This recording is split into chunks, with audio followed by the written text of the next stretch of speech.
welcome. Don't forget to like and subscribe. Or, I might show up at your door. I'm just here to share some creepy stories, so sit back and enjoy.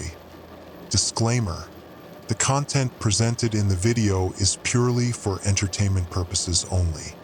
The theories and stories discussed in this video are speculative and are not supported by any evidence or proof. Viewer discretion is advised.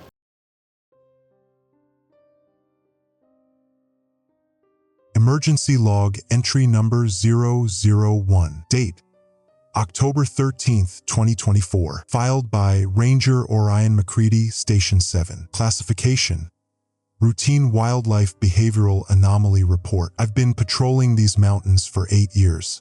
I know every trail, every ridge, every sound the Smokies make when they breathe at dawn.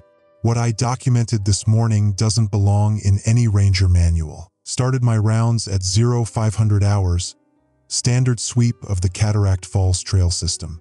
Temperature holding steady at 42 degrees Fahrenheit. Visibility good despite the morning mist rolling through the valleys. First anomaly noted at grid reference 35.6532 degrees north, 83.5070 degrees west. Complete absence of birdsong in a 2-mile radius around the Old Cherokee Prayer Stones. Not unusual wildlife behavior. Complete silence. Every ranger knows the mountains have their moods, but this felt different. The kind of quiet that makes your skin crawl, like the forest itself was holding its breath. I've walked these trails in blizzards, thunderstorms, even during that wildfire in 19. Never heard silence like this. At 0630 hours, documented unusual wildlife displacement patterns. Found fresh deer tracks, dozens of them, all heading northeast toward the valley exit. Parallel bear sign doing the same. Even found snake tracks in the mud, which doesn't make sense. Snakes don't mass migrate, especially not this time of year when they should be seeking winter dens. It was like something had spooked every living thing in a 5-mile radius. The Cherokee Prayer Stones sit in a natural clearing about 3 miles up the Cataract Trail. Local tribes considered it sacred ground for over 1,000 years before we turned it into a historical site with plastic plaques and designated photo spots. My grandmother, she was 1/4 Cherokee, used to tell me stories about that place. Said the stones were meant to keep something sleeping. Always figured she was just trying to scare me away from wandering off the trails as a kid. This morning, standing in that clearing, I understood what she meant about the stones listening. There's usually a low-level ambient sound in any natural environment: insects, wind through leaves, distant water. But around those stones, the silence was so complete it hurt my ears, like standing in an anechoic chamber. Then I heard it. At exactly 0645 hours, a sound began emanating from somewhere deep in the mountain itself. Low frequency, barely audible, like a massive pipe organ playing a single sustained note far underground. I've included audio recording with this report, though the equipment barely picked it up. You'll need to boost the bass frequencies and listen through headphones. The sound lasted exactly 7 minutes. When it stopped, normal forest sounds gradually returned. Birds, insects, the usual morning symphony. But the wildlife displacement patterns remained consistent throughout my patrol area. I contacted my brother Callum at the university. He's been researching local folklore for his dissertation on Appalachian oral traditions. When I described the sound, he went quiet for a long time. Then he asked me something that's been bothering me all day. Orion, have you been checking the old ritual sites lately? I told him we don't monitor ritual sites. We manage hiking trails and wildlife habitats. He said I knew damn well what he meant. The places marked on grandfather's old survey maps, the ones with symbols that weren't in any official cartography database. Truth is, I do check them. Not officially, never in my reports, but I've been keeping an informal eye on about a dozen locations throughout my patrol area. Sites where the Cherokee left specific markers, places my grandmother warned me about, clearings where the trees grow in unnatural patterns. After my conversation with Callum, I deviated from standard patrol route to conduct an unofficial survey of 3 nearby sites. Grid references available upon request, though I'd prefer to discuss the details in person rather than include them in this digital report. What I found concerns me. Fresh disturbances at all 3 locations. Not natural erosion or animal activity. Deliberate excavation around stone markers. Recent, within the last 72 hours. Professional work, clean cuts, precise measurements like archaeological fieldwork. But no permits have been issued for research in these areas. I checked. The excavations followed specific patterns, circular arrangements around central stone formations. Soil samples collected and stored in standard evidence containers, available for analysis. Photographic documentation attached to this report. Found boot prints at 2 sites. Size 11 hiking boots, probably Merrell brand based on the tread pattern. Multiple individuals, estimated 4 to 6 people based on track overlay analysis. They knew exactly where to dig. At the 3rd site, discovered something that's not going in the official report. Carved symbols on trees surrounding the excavated area. Fresh cuts within the last 48 hours. Symbols don't match any known Cherokee markings, but they're similar to designs I remember from my grandmother's old journals. The ones she kept locked in the cedar box and only showed me once, when I was 12 and had nightmares for weeks afterward. The symbols were warnings. Instructions for keeping something contained. I'm requesting immediate consultation with the regional archaeological liaison and suggesting temporary closure of the affected trail systems pending investigation. Standard wildlife behavioral studies don't account for what I'm documenting, and I think we need expertise beyond Park Service protocols. The mountains are trying to tell us something. My grandmother always said the old Cherokee chose those prayer sites for a reason, not to worship what was there, but to make sure it stayed buried. That sound I heard this morning, coming from deep in the mountain, it sounded like something waking up. End log entry number 001. Submitted for review, Regional Supervisor Martinez. Copy filed, Station 7 Archives. Personal note, Callum, if you're reading this through official channels, we need to talk. Tonight, the usual place. Audio file attachment.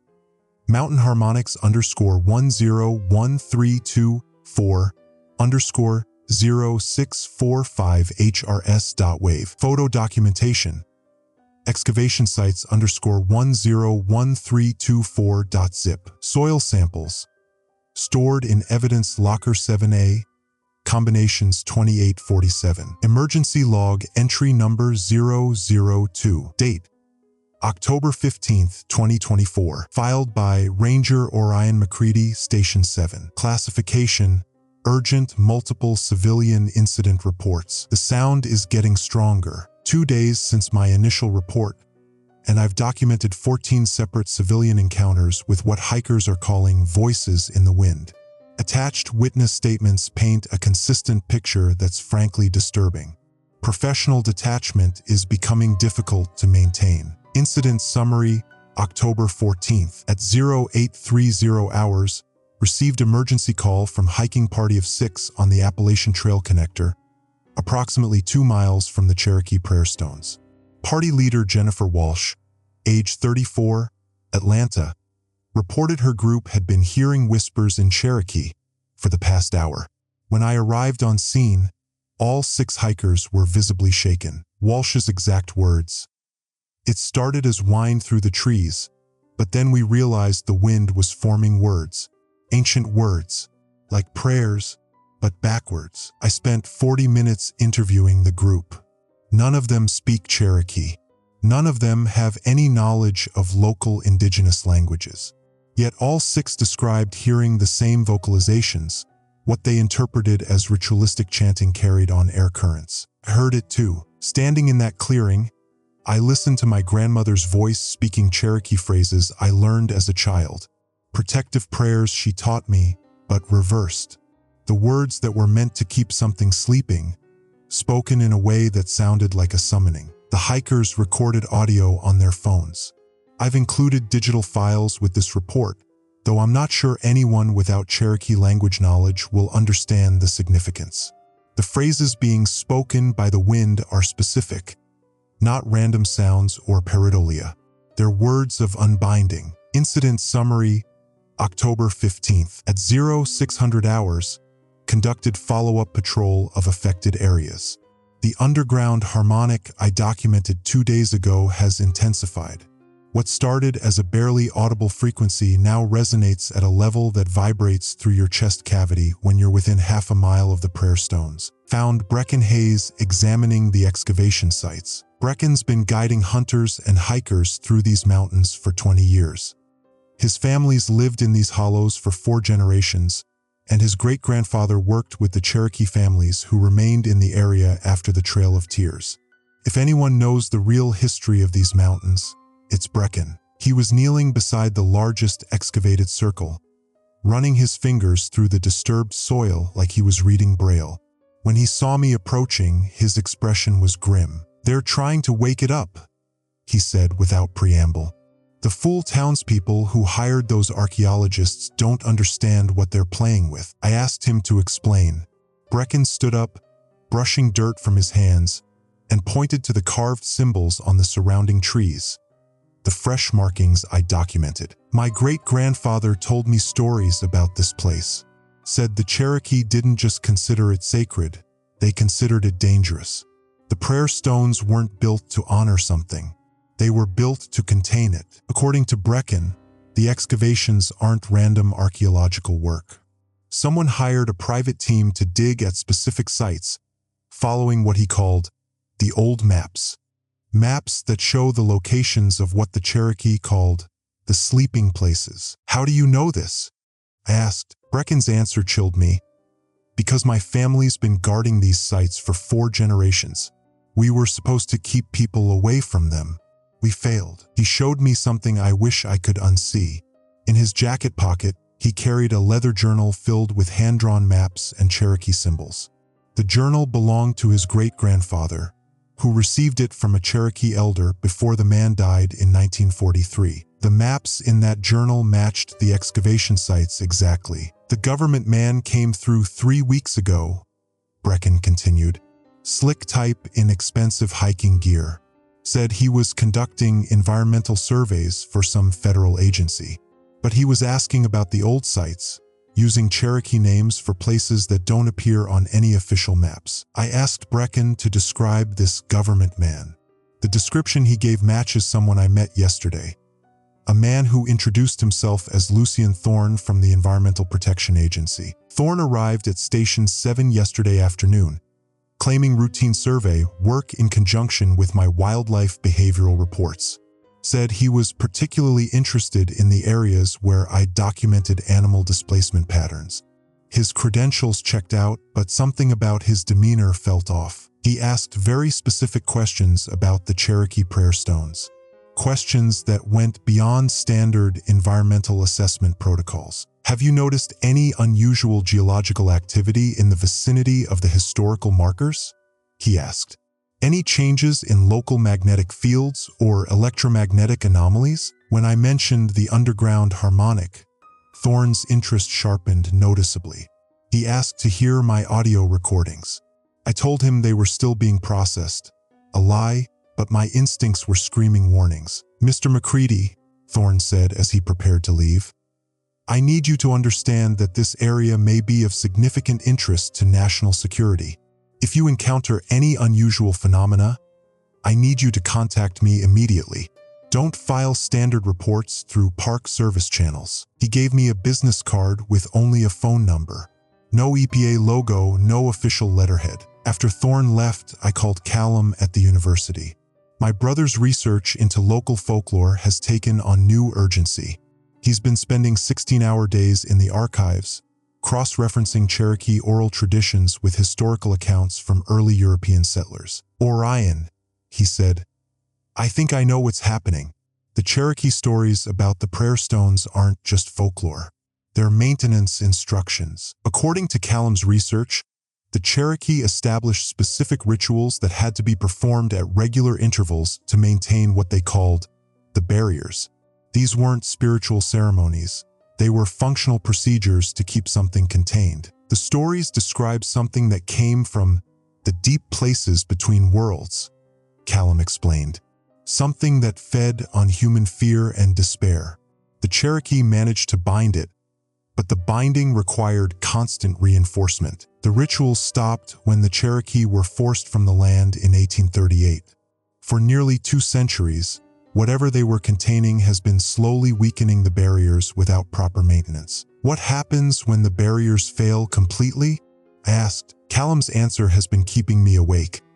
According to the stories, it doesn't just wake up, it calls to others like it. The Cherokee believed there were dozens of these things sleeping in sacred sites across the continent, waiting for the barriers to fail. Current status: the underground harmonic has become constant. I can feel it in my bones when I'm anywhere within a 3-mile radius of the prayer stones.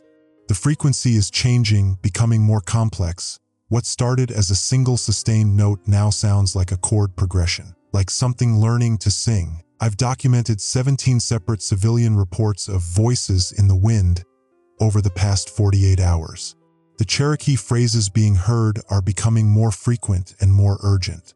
My grandmother's language lessons are the only reason I understand what's being said. The voices are counting down. I'm recommending immediate evacuation of the affected trail systems and requesting consultation with Cherokee cultural experts. This is beyond standard Park Service protocols, and I believe we're dealing with something that requires indigenous knowledge to properly address. Brecken Hayes has volunteered to assist with cultural consultation. His family's generational knowledge of the containment sites may be our only resource for understanding what we're facing. Agent Thorne left 3 messages on my phone today. I haven't returned his calls. The mountains are getting louder. Every hour, the voices become clearer, more insistent. And I'm starting to understand that whatever the Cherokee bound here isn't just waking up. It's getting hungry. End log entry number 002. Personal note: Callum, meet me at the old cabin tonight. Bring grandfather's maps and everything you've found in the archives. We need to contact the Cherokee Nation Cultural Preservation Office immediately. Encrypted attachment: voices in the wind _101524.zip. Contact card: L. Thorne 202-555-0147. Status update: civilian evacuation protocols under consideration. Emergency log entry number 003. Date: October 17, 2024. Filed by Ranger Orion McCready, Station 7. Classification: confidential, unauthorized personnel activity. We found them. Callum and I spent yesterday following the excavation patterns deeper into the restricted wilderness areas. What we discovered isn't going in any official report until I understand who else might be reading these files. The Cherokee prayer stones were just the beginning. Discovery log October 16, 1400 hours. Using Brecken's great-grandfather's journal and Callum's historical cross-references, we identified 7 additional sites within a 15-mile radius. All follow the same pattern: natural clearings with specific stone arrangements, positioned at what the Cherokee called convergence points, where underground water sources meet. At the 4th site we investigated, we found fresh tire tracks. Heavy vehicles, probably trucks, accessing areas that should be impossible to reach without specialized equipment. Someone had cut a temporary logging road through protected forest, carefully concealed from aerial surveillance. The work was professional, minimal environmental impact, designed to be invisible unless you knew exactly where to look. The road led to a compound. From our observation point on the ridge above, we documented what appears to be an active archaeological operation. Temporary structures, generator-powered equipment, and systematic excavation of the largest Cherokee containment site in the region. Conservative estimate of 15 to 20 personnel on site. This wasn't some rogue academic research project. This was organized, funded, and deliberately hidden from federal oversight. Through binoculars, I observed the site leader directing excavation work around a massive stone circle, easily twice the size of the prayer stones near the hiking trails. The man matched Brecken's description of the government agent, who had been asking questions weeks before Lucien Thorne ever contacted me. Tall, early 50s, expensive outdoor gear, and the kind of confident bearing that comes from having unlimited resources. But this wasn't Thorn. This was someone else entirely. "That's him," Callum whispered. "That's the man from the university." 3 days ago, a man had approached Callum at the regional archives, claiming to be researching Cherokee archaeological sites for a federal heritage preservation project. He'd asked specific questions about the locations mentioned in Callum's dissertation research. He knew about the binding sites, Callum said. He used Cherokee terminology that isn't in any public records, phrases that only appear in the oral traditions I've been documenting. The man had introduced himself as Dr. Torrin Blackwood, claiming credentials from the Smithsonian Institution.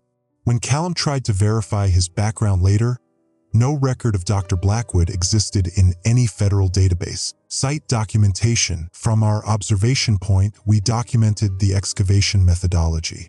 The work wasn't random archaeological exploration. They knew exactly what they were looking for and where to find it. The dig sites formed precise geometric patterns around the central stone circle, following what appeared to be underground structural layouts. At 1,530 hours, we observed the team uncover something. A stone chamber, maybe 8 feet square, sealed beneath the central circle. The excitement among the excavation team was palpable even from our distance. Blackwood himself descended into the chamber, remaining underground for nearly an hour. When he emerged, he was carrying something wrapped in canvas. The underground harmonic immediately intensified. What had been a constant low-frequency vibration became a complex resonance pattern, like multiple voices harmonizing. The sound was strong enough that birds within a mile radius took flight simultaneously. Through the binoculars, I watched Blackwood unwrap his discovery. Even from 300 yards away, I could see it was covered in carved symbols. Not Cherokee markings, something older, more complex. The symbols seemed to shift and writhe in the afternoon sunlight. That's when the first manifestation occurred. Supernatural event documentation. At 1,647 hours, shadows began moving independently of their sources around the excavation site. Not subtle tricks of light, distinct shadow figures detaching from trees, equipment, and personnel, moving with apparent purpose and intelligence. The excavation team noticed immediately. Several workers fled toward the vehicles, but Blackwood remained calm, almost expectant. He began speaking to the shadows in what sounded like Cherokee, but Callum recognized it as something else. "That's not Cherokee," he whispered. "That's the older language. The one the Cherokee stories say came from the deep places." The shadows responded to Blackwood's words, gathering around the excavated chamber in formations that resembled the carved stone circles. They weren't random supernatural phenomena. They were organized, directed, following some kind of ritual protocol. Blackwood continued his recitation for nearly 20 minutes. With each phrase, the shadows became more substantial, more defined. By the time he finished, they looked almost human-shaped, though wrong in ways that made my eyes water to look at them directly. Then they spread out into the forest, moving through the trees like smoke given purpose. Personal analysis. Dr. Torrin Blackwood isn't conducting archaeological research. He's performing some kind of awakening ritual, using Cherokee containment sites as focal points. The artifact he removed from the chamber appeared to be a key component, possibly the central binding stone that held whatever the Cherokee were containing. The shadow entities aren't side effects of the excavation. They're the goal. Callum's historical research suggests the Cherokee stories describe these shadow figures as hunger spirits, entities that feed on human fear and despair. The containment sites were designed to keep them trapped in what the Cherokee called the thin places between worlds. If Blackwood has found a way to release them deliberately, we're dealing with something far beyond standard emergency protocols. Current threat assessment. The shadow entities observed at the excavation site have dispersed into the surrounding forest. Based on Cherokee oral traditions, these entities are scouts or advanced manifestations. Their purpose is to prepare the way for something larger. The underground harmonic continues to intensify. What started as a single sustained note has become a complex symphony. The frequency patterns suggest multiple sources now active across the region, meaning Blackwood's excavation has triggered responses from other containment sites. I've documented 3 additional civilian encounters with shadow figures over the past 24 hours. Hikers report seeing people made of smoke moving through the trees, always at the edge of vision, always watching. The Cherokee voices in the wind have changed too. Instead of reversed binding prayers, they're now speaking what Callum translates as summoning incantations. Someone or something is calling to the entities the Cherokee spent generations keeping imprisoned. Action required. Agent Thorne has left 8 messages on my phone. His tone has shifted from professional interest to urgent concern. I think he knows what Blackwood is doing, and I think he's either trying to stop it or control it for his own purposes. Brecken Hayes contacted me this morning. His family's generational knowledge includes more than just the locations of containment sites. They also preserved the counter-rituals, the procedures for reinforcing the barriers if they ever began to fail. But we'd need Cherokee speakers, Brecken warned. The words have to be spoken correctly with the proper understanding. One mistake, and instead of binding the entities, you call them directly to you. We need immediate consultation with Cherokee cultural experts. This isn't just about respecting indigenous knowledge anymore. It's about survival. The Cherokee developed these containment procedures for a reason, and we're about to learn what happens when that knowledge is ignored. The shadows are watching us. Even now, as I write this report in the ranger station, I can see them moving between the trees outside. They don't approach directly, but they're always there, always observing. Blackwood's excavation has opened something that was meant to stay closed. The Cherokee knew how dangerous these entities were, dangerous enough to dedicate generations to keeping them contained. Now they're loose and they're hungry. End log entry number 003. Personal note, meeting with Brecken tonight. He says his family kept more than just maps and warnings. They kept the tools needed to perform the counter-rituals. We're going to need them. Encrypted attachment. Excavation site _surveillance _101624.zip. Priority contact. Cherokee Nation Cultural Preservation Office. Status. Shadow entity activity confirmed across 15-mile radius. Emergency log entry number 004. Date. October 19, 2024. Filed by Ranger Orion McCready, Station 7. Classification. Critical reality distortion events confirmed. The barriers between worlds are breaking down. I'm filing this report from the emergency bunker beneath Station 7. Standard communication protocols have failed. Radio signals carry voices that aren't human. Cell towers are broadcasting Cherokee incantations on all frequencies. The mountain itself is becoming something else. Critical event log, October 18th. At 0200 hours, seismic monitors across the region registered simultaneous activity at all documented containment sites. Not earthquakes, something else. The underground harmonic has evolved into what can only be described as a dimensional resonance pattern. Agent Lucien Thorne arrived at Station 7 at 0347 hours, bypassing all standard security protocols. His demeanor had shifted from bureaucratic caution to barely controlled panic. "McCready, we need to evacuate the entire region," he said without preamble. "Blackwood's operation has accelerated beyond our projections. The containment matrix is collapsing faster than our models predicted. I demanded explanations." Thorne's response revealed the scope of what we're facing. "My organization has been monitoring these sites for 70 years, he admitted. "We knew the Cherokee containment system was deteriorating, but we thought we had decades to develop countermeasures. Blackwood's ritual has compressed that timeline to days, maybe hours." According to Thorne, his organization, which he finally identified as a classified division of the Department of Homeland Security called the Anomalous Phenomena Research Group, has been aware of the supernatural entities since 1947. They've been studying the Cherokee containment methods, trying to understand how to maintain or replicate them using modern technology. "We failed," Thorne said. "The Cherokee system isn't just about physical barriers or ritual procedures. It's about maintaining a specific psychic resonance that keeps these entities phase-shifted out of our reality. When the traditional maintenance rituals stopped in 1838, the resonance began decaying. We've been watching it deteriorate for decades. Blackwood, apparently, isn't working alone. He's part of what Thorne described as a millennial death cult that believes releasing the entities will trigger a global transformation, the death of the current reality and the birth of something they consider more spiritually pure. They've been planning this for generations, Thorne explained. Blackwood's grandfather was at Wounded Knee.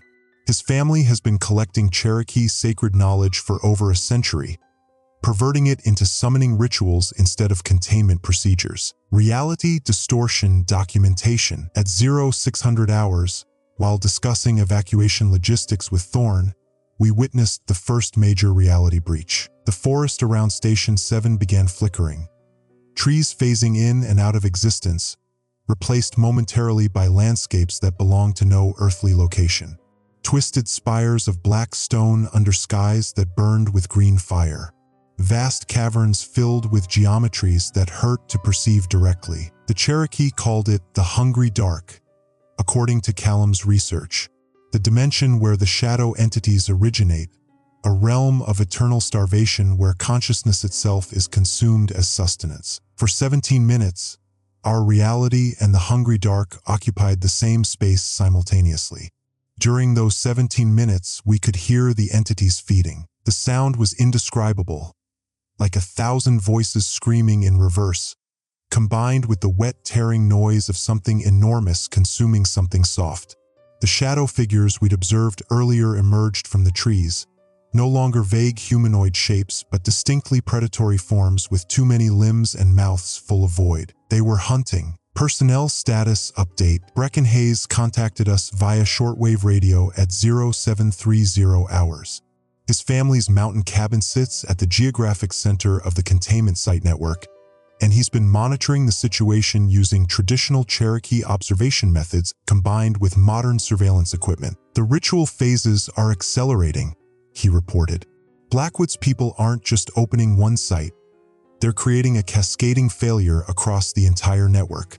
Each breach weakens the barriers at every other location. According to Brecken, his great-grandfather's journals describe a similar event in 1891, when gold miners disturbed one of the containment sites.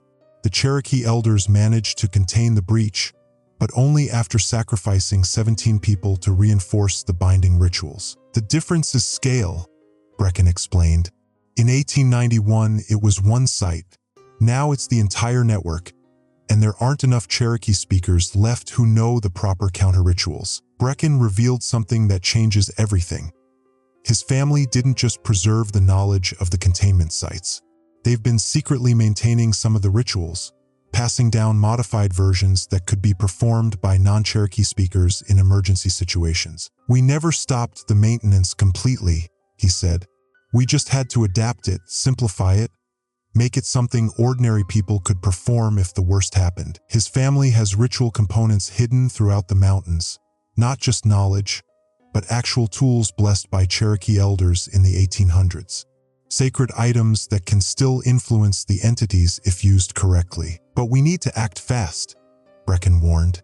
Every hour that passes, more entities cross over.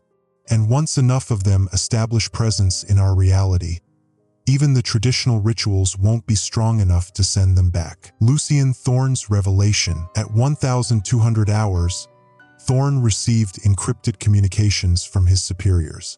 His reaction was grim. "They're pulling me out," he said. "Official orders are to evacuate all federal personnel and establish a containment perimeter 50 miles from the epicenter." I asked what that meant for civilian populations in the affected area. "It means my government has decided this region is expendable," Thorne replied. "They're going to let Blackwood complete his ritual, document the results, then classify the entire incident and relocate any survivors." Thorne's expression was haunted. "McCready, my organization has been lying to me for years. We weren't trying to prevent this, we were waiting for it to happen under controlled conditions. Blackwood isn't a rogue operator. He's been receiving funding and resources from a black-budget project that wants to weaponize these entities. The scope of the betrayal became clear. The Anomalous Phenomena Research Group has been planning to use the shadow entities as unconventional warfare assets. They've been allowing the Cherokee containment system to deteriorate deliberately, waiting for someone like Blackwood to trigger a controlled breach they could study and exploit. "I joined this organization to protect people," Thorne said. "I thought we were the good guys, but we're the ones who gave Blackwood the resources to find these sites. We're the ones who've been mapping the containment network for decades." Thorne made a decision that may be our only hope. He's going rogue. "I'm staying," he announced. "I have access to federal resources, classified research on the entities and tactical equipment. If there's any chance of stopping this, I'm going to help you try." Current situation: reality distortions are increasing in frequency and intensity. The forest around Station 7 flickers between our world and the hungry dark every few hours. Each breach lasts longer than the previous one. The shadow entities are establishing permanent presence. We've documented at least 40 distinct beings now moving freely through the area. They're not just hunting, they're preparing territory for something larger. The Cherokee voices in the wind have stopped speaking binding prayers or summoning incantations. Now they're speaking what Callum translates as feeding songs, ritual language designed to call prey to the hunters. Blackwood's excavation site has become the primary breach point. According to Thorne's classified surveillance data, the dimensional barrier there is only stable for minutes at a time. Soon it will collapse entirely, creating a permanent gateway between our reality and the hungry dark. We have perhaps 48 hours before the situation becomes irreversible. Action plan: Brecken is gathering the ritual components his family has preserved. Thorne is accessing federal resources to provide tactical support. Callum is translating the Cherokee counter-rituals into procedures we can attempt to perform. We're going to assault Blackwood's compound directly. Not to stop his ritual, it's too late for that, but to redirect it. According to the Cherokee traditions, the binding ceremonies don't just contain the entities. They can be modified to banish them back to their origin dimension. The risk is enormous. If we fail, we don't just die, we become food for things that exist to consume consciousness itself. But if we don't try, the breach will spread beyond the mountains. The entities will have access to population centers. The hungry dark will have access to millions of minds to devour. The shadows outside Station 7 are getting bolder. They no longer hide at the edge of vision. They press against the windows, testing the barriers. The building's foundation is vibrating with the underground harmonic, and the walls themselves occasionally become translucent, showing glimpses of twisted landscapes beyond. We're running out of time, and the mountains are running out of reality to contain what's been unleashed. Tomorrow we fight back. End log entry number 004. Personal note: if anyone finds these logs after we're gone, remember, the Cherokee knew how to stop this. The knowledge still exists. Don't let their sacrifice be forgotten. Emergency protocols: all standard evacuation procedures suspended. Civilian populations must be warned about shadow entity behavior. Avoid looking directly at reality distortions. Final transmission: Brecken Hayes, Channel 7 Shortwave, 2100 hours daily check-in. Emergency log entry number 005. Date: October 20th, 2024. Filed by Ranger Orion McCready, Station 7. Classification: catastrophic. Primary ritual commenced. The mountain is screaming. I'm transmitting this from the emergency shelter beneath Brecken's family cabin. Station 7 no longer exists in our reality. It phases between dimensions every few minutes, and during those transitions, the building fills with shadow entities that hunt by consuming memories directly from living minds. At 0347 hours this morning, Torrin Blackwood began the primary summoning ritual. The final phase started with what Brecken called the Mountain's Death Song, a harmonic resonance that began deep underground and spread outward through the bedrock itself. Every seismic monitor in the region registered the same impossible reading. The mountains were vibrating in perfect unison, as if the entire Appalachian chain had become a single massive tuning fork. The Cherokee voices in the wind stopped their feeding songs and fell silent. That silence was worse than any sound they'd made before. It meant the entities no longer needed to call prey. We had become cattle in a pen, waiting for slaughter. Lucian Thorne's equipment registered dimensional instability readings beyond his agency's classification system. "The barrier isn't just weakening," he said, staring at readouts that showed reality itself fracturing. "It's being systematically dismantled from both sides." At 0600 hours, we attempted to reach Blackwood's excavation site. The journey that should have taken 30 minutes through familiar forest became a nightmare navigation through constantly shifting terrain. Trees aged decades in seconds, their bark turning black and peeling away to reveal what that looked like fossilized screams. Streams ran uphill, carrying water that reflected skies full of burning stars. The very air became thick with whispers in languages that preceded human speech. Brecken led us through paths his family had used for generations, but even he struggled to find landmarks in the transforming landscape. "The mountain remembers every version of itself," he explained, voice tight with fear. "The ritual is making it remember versions that never existed in our reality." We found Blackwood's compound at the heart of the distortion field. What had been a modest archaeological dig site had become something that violated every law of physics and geometry. The excavation descended impossibly deep into the mountain, its walls carved with symbols that hurt to look at directly. The symbols weren't static. They moved, rearranged themselves, told stories of worlds where consciousness itself was prey. At the center of the dig, Blackwood stood surrounded by 17 cult members arranged in a ritual circle. They weren't chanting.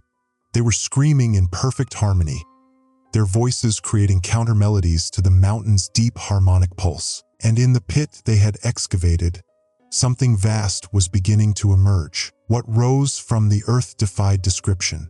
It wasn't a creature in any sense we understand. It was a living absence, a hole in reality shaped like hunger itself. Where it touched our world, existence simply ceased. Not destroyed, not consumed, just absent, as if it had never been. The shadow entities we'd been seeing were merely its advanced scouts, fragments of its consciousness that had leaked through the weakening barriers. The thing emerging from the pit was their source, their mother, their god, the apex predator of dimensions where thought itself was food. Callum, who had been studying the Cherokee texts obsessively, whispered a translation that chilled me to the bone. "The eater of what is, the thing that devours the dream of being." As more of it emerged, reality began unraveling in expanding circles around the excavation site. Trees didn't just die, they ceased to have ever existed. The sky didn't darken, it forgot how to hold light.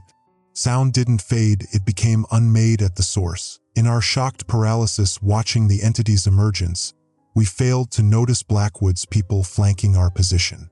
By the time I realized we were surrounded, cult members had already seized Callum. Blackwood himself approached our hiding spot, his eyes reflecting the green fire from impossible skies. "Brother McCready," he said, his voice carrying harmonics that resonated in my bones. "You've come to witness the great feeding. How appropriate. A guardian of the Cherokee prison, watching as we tear down the walls they built to cage our gods." He gestured toward Callum, who struggled against restraints carved from what looked like crystallized shadow. "Your brother has been most helpful with his translations.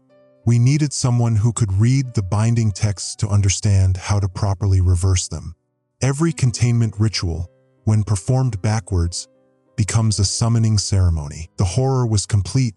We had provided them with the very knowledge they needed to complete their ritual. "The Cherokee elders were wise," Blackwood continued, "but they were also selfish.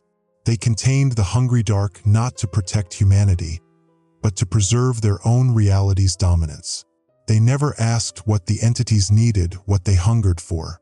They simply built prison walls and walked away." Blackwood's madness was clinical, reasoned. He truly believed he was performing a mercy.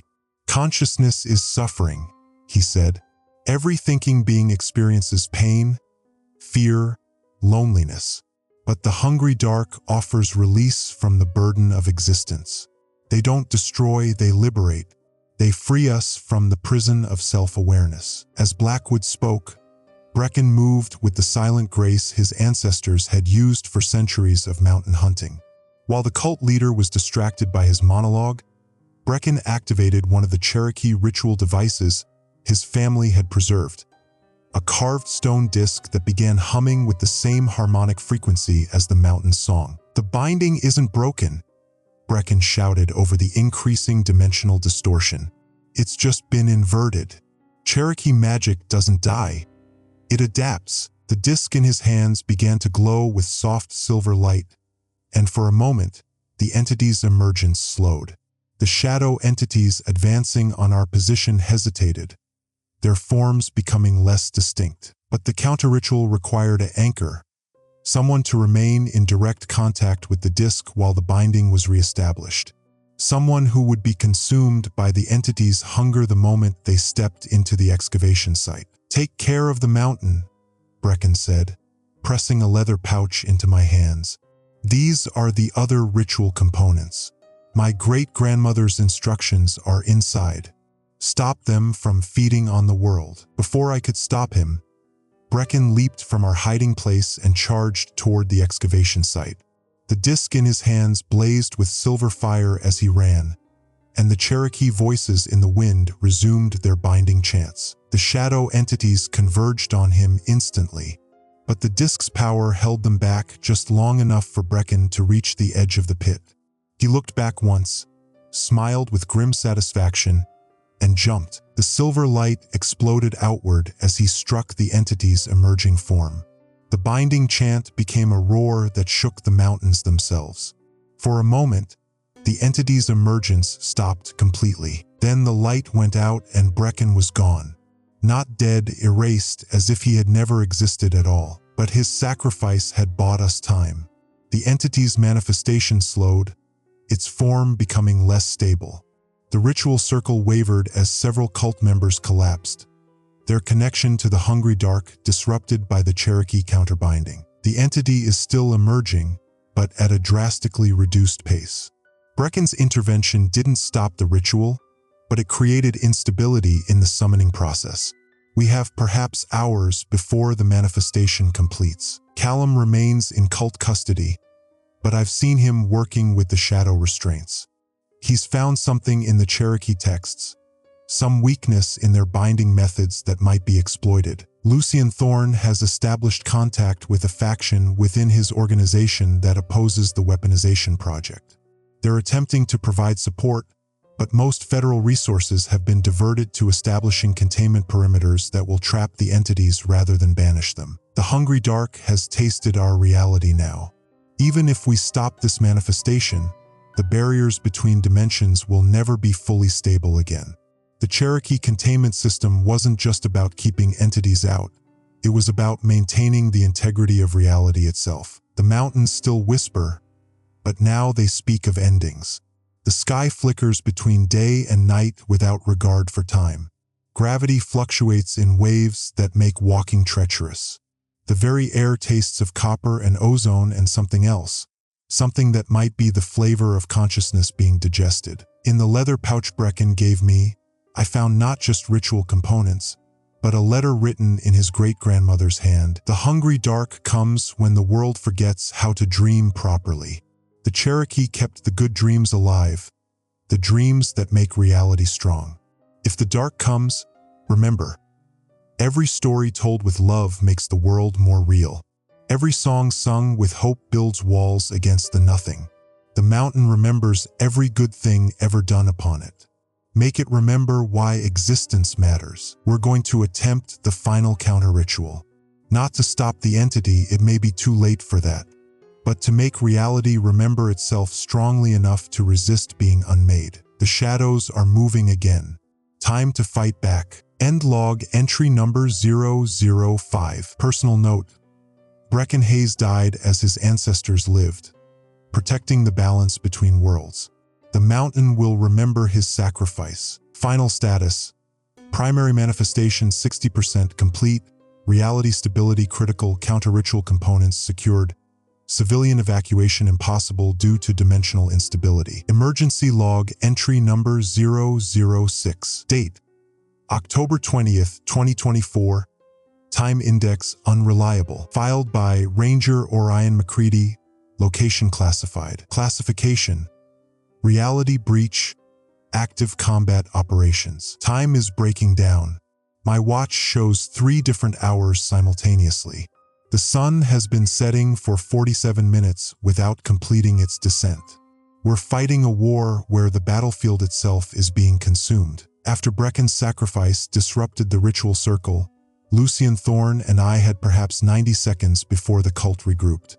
We used those seconds to disappear into the mountain passages Brecken had shown us, networks of Cherokee-carved tunnels that his family had maintained for generations. The tunnels exist in stable reality pockets, protected by stone carvings that predate European contact.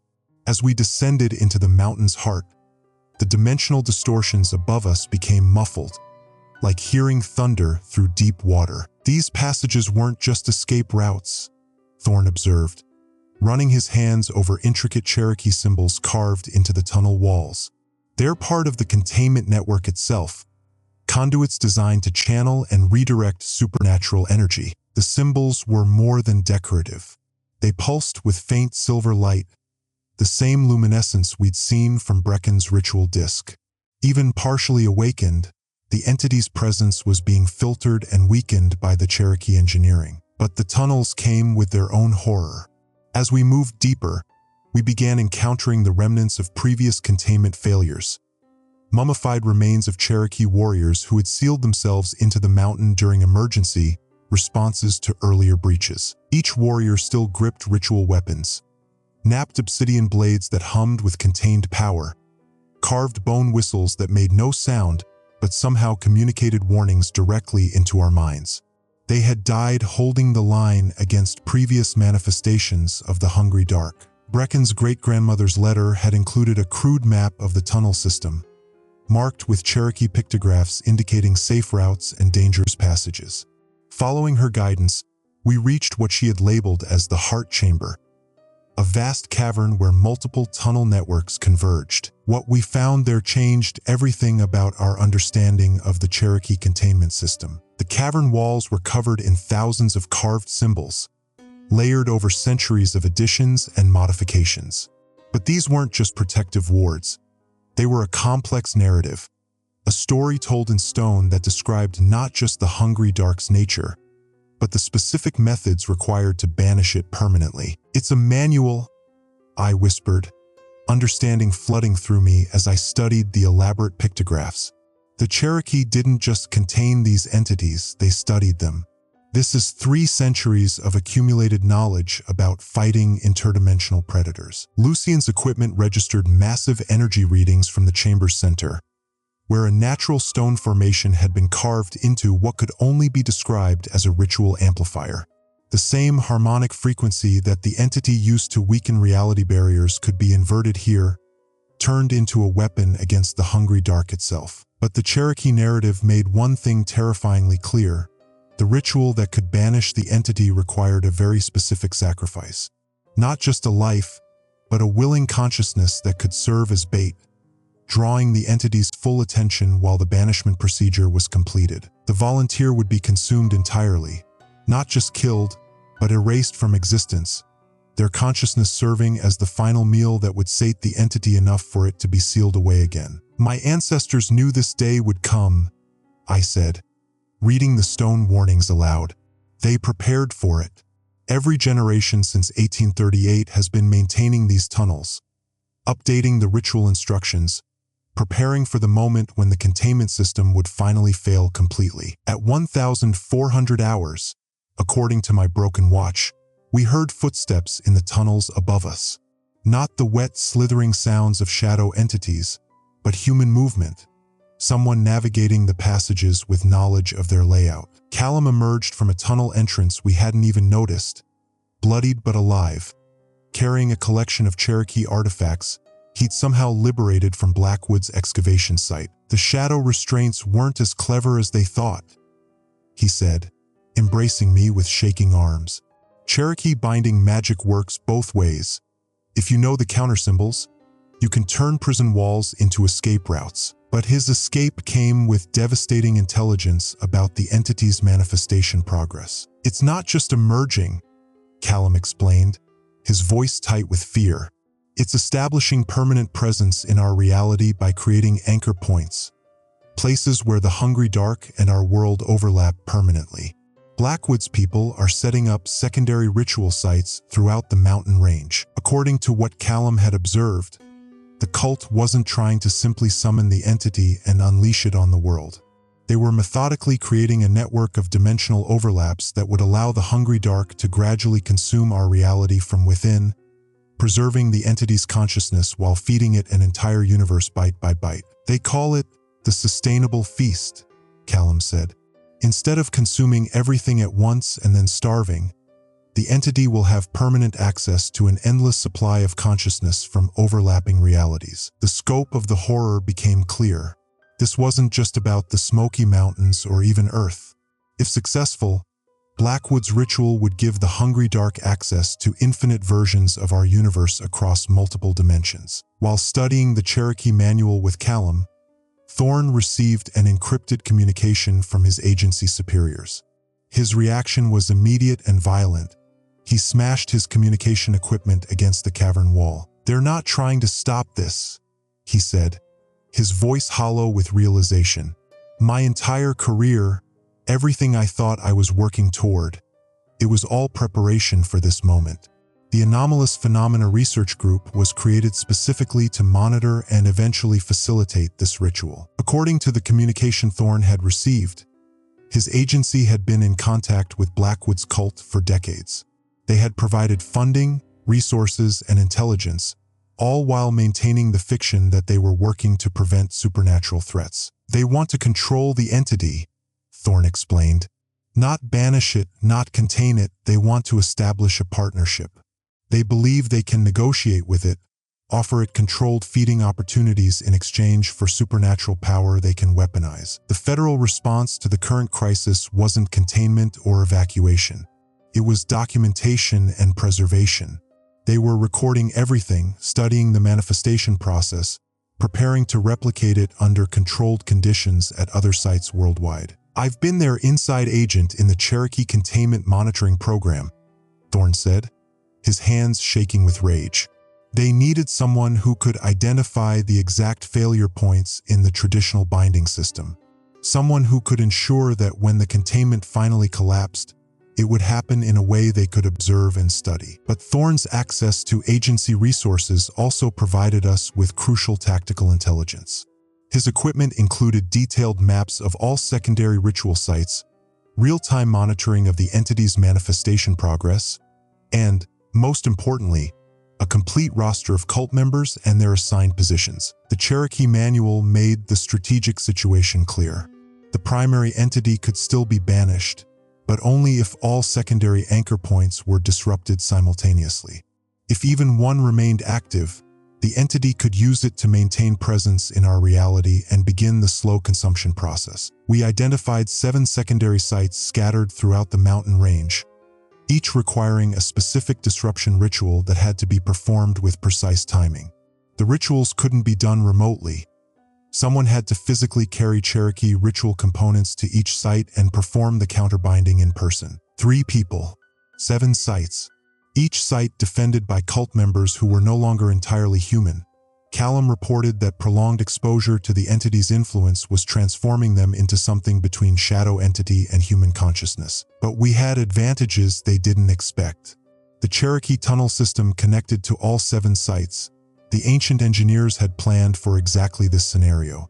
We could move unseen through the mountain's stable reality pockets while the cult was focused on protecting the surface approaches. More importantly, we had the ritual components Brecken had died to preserve, enhanced by the artifacts Callum had liberated from the excavation site.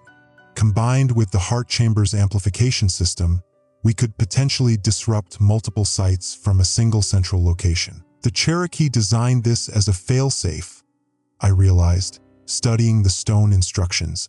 If the distributed containment system ever failed completely, They built a backup plan that could reestablish the barriers through centralized ritual work. Using Thorn's agency resources and Cherokee tunnel access, we're going to simultaneously assault all 7 secondary sites while performing the primary banishment ritual in the heart chamber. The timing has to be precise.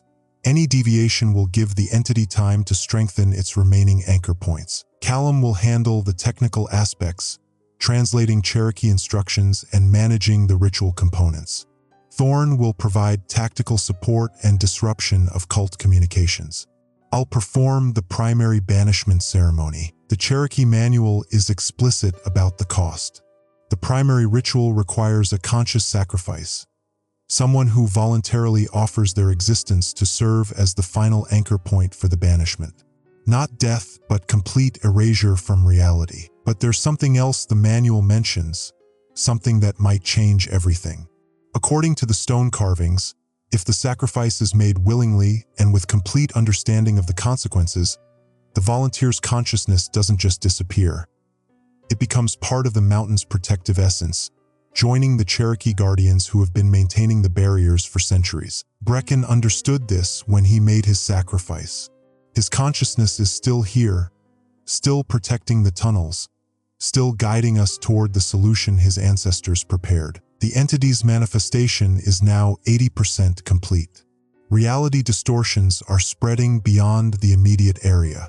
Commercial aircraft are reporting navigation failures over the entire southeastern United States as gravitational anomalies affect GPS systems. We have perhaps 12 hours before the manifestation becomes irreversible. Time to honor the Cherokee warriors who died holding this line. Time to finish what they started. End log entry number 006. Personal note: Brecken's sacrifice wasn't the end. It was the beginning. Every guardian who dies protecting the balance becomes part of the mountain's memory. The Cherokee Way doesn't just preserve the world, it preserves the guardians who protect it. Tactical status: 7 secondary sites identified, Cherokee tunnel access confirmed, primary banishment ritual components secured, entity manifestation 80% complete, reality stability deteriorating globally. Emergency log entry number 007. Date: October 21st, 2024. Reality index: critical. Filed by Ranger Orion McCready, Heart Chamber. Classification: personal tragedy, guardian down. The mountain is weeping blood. I'm recording this in what may be my final hours, surrounded by the stone faces of Cherokee warriors who died protecting this boundary between worlds. Their carved eyes seem to follow me as I work, and I understand now that they're not just memorial sculptures. They're the actual faces of the guardians whose consciousness became part of the mountain's protective essence. Brecken's face appeared among them 3 hours ago. At 0200 hours, we began the synchronized assault on Blackwood's secondary ritual sites. The Cherokee tunnel system allowed us to approach each location through stable reality pockets, but the closer we got to the anchor points, the more the world around us began to disintegrate. Site Alpha was a nightmare of geometric impossibilities. Trees that grew downward into the sky, streams that flowed in perfect circles, gravity that shifted directions every few seconds. The cult members stationed there were no longer recognizably human. They had become living extensions of the entity's will, their bodies stretched and twisted into configurations that served as organic components of the ritual apparatus. Callum handled the technical disruption while I fought off the transformed cultists. But Cherokee ritual work requires absolute concentration, and the entity's influence on these sites was stronger than we had anticipated. The counterbinding procedures took nearly 20 minutes to complete instead of the projected 5. By the time we finished with Site Alpha, we were already behind schedule. At Site Beta, we encountered active resistance from Thorn's own agency. A full tactical team had been deployed to protect the ritual anchor, equipped with advanced weapons and armor that had been specifically designed to combat Cherokee magical defenses. They knew we were coming, Thorn said, watching through binoculars as his former colleagues established defensive positions around the ritual site. My agency has been monitoring Cherokee magical signatures for decades. They've developed countermeasures for every traditional binding technique. The federal agents weren't just protecting the site. They were actively assisting the cult in strengthening the anchor point. We watched in horror as they used classified technology to amplify the dimensional breach, turning what should have been a minor overlay into a permanent gateway. "I trained some of these people," Thorne said, his voice hollow. "I taught them how to identify and neutralize supernatural threats. Now they're using that knowledge to help something consume our reality." The tactical situation was impossible. The site was too heavily defended for a direct assault, and we couldn't afford to bypass it. Leaving even one secondary anchor intact would allow the entity to maintain its foothold in our reality. Thorne made the choice that saved us all and cost him everything. "I still have agency credentials," he said, checking his sidearm. "I can get close enough to disrupt their equipment, maybe cause enough confusion for you to complete the ritual. But I won't be coming back." Before either Callum or I could stop him, Thorne emerged from the tree line with his hands visible, shouting his agency identification. The federal agents recognized him immediately, their former colleague, the inside man who had been monitoring the Cherokee containment system for years. "Agent Thorne," one of them called out, "we've been trying to reach you. Orders are to extract you immediately. The situation has been upgraded to a national security event." Thorne walked directly into the center of their defensive perimeter, smiling and nodding as if he were simply reporting for duty.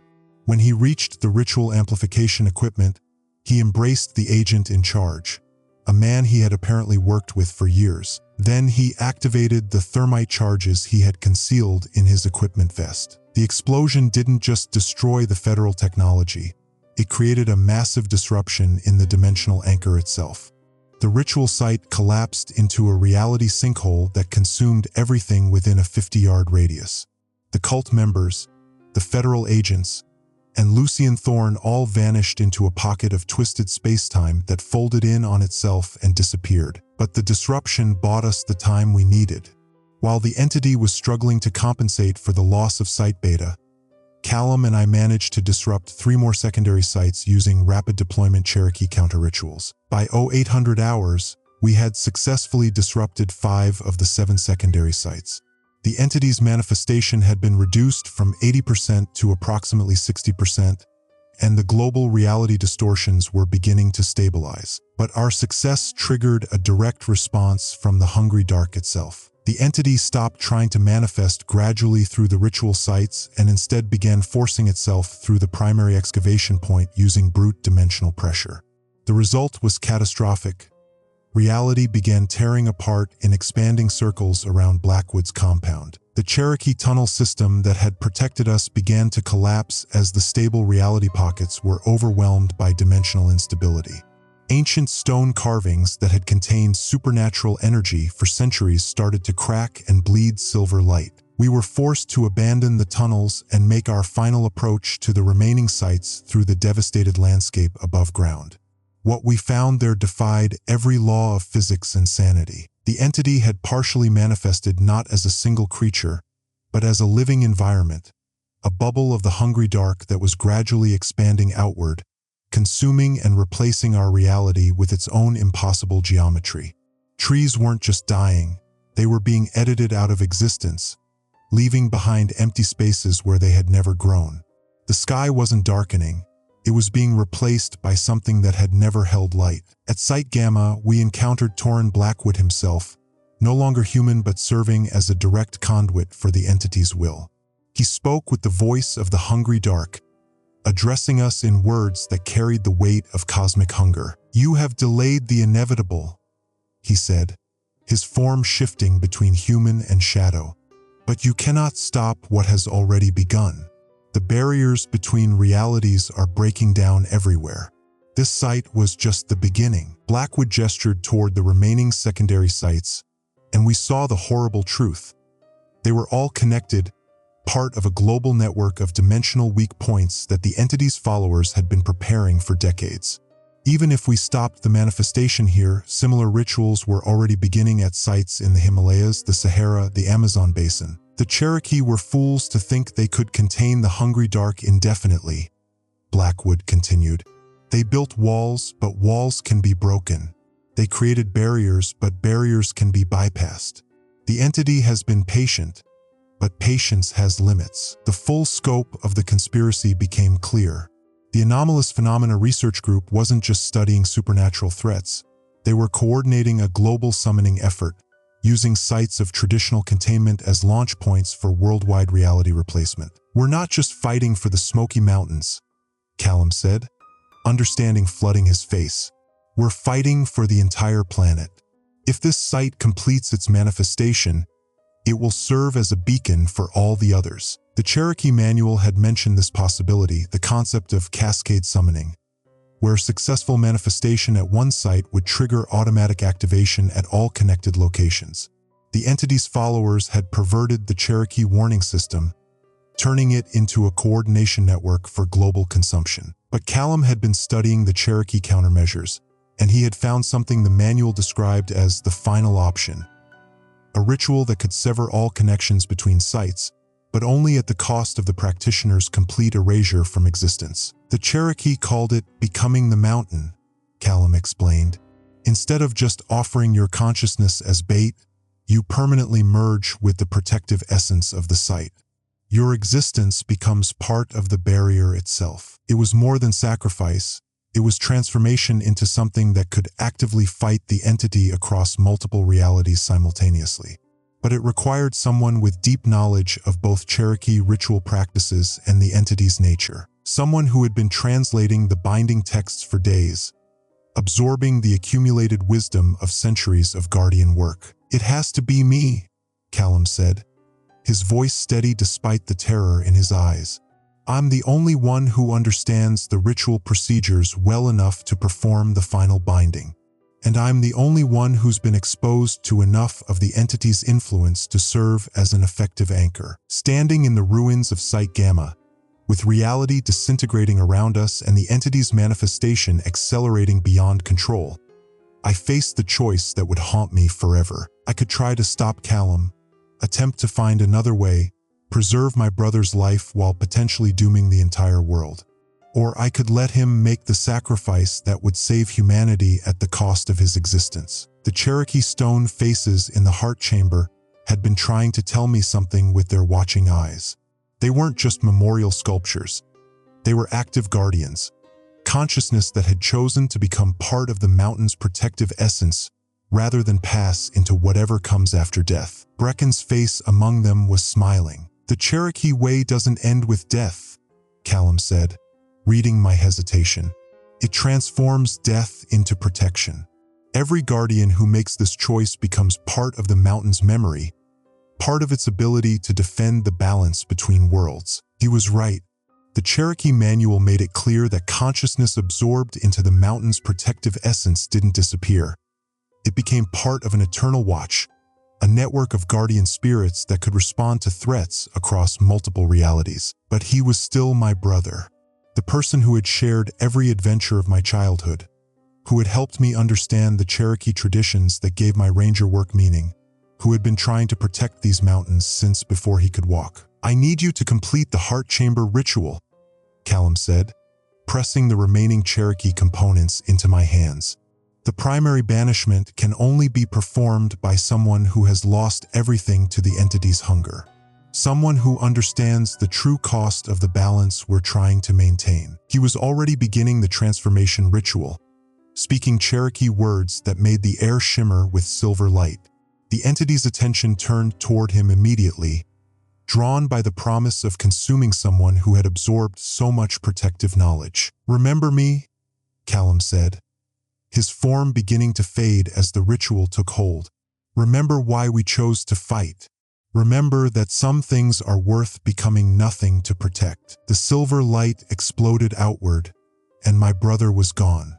Not dead, transformed, absorbed into the mountain's protective essence, joining the network of guardian consciousness that had been defending these boundaries for centuries. But his sacrifice worked.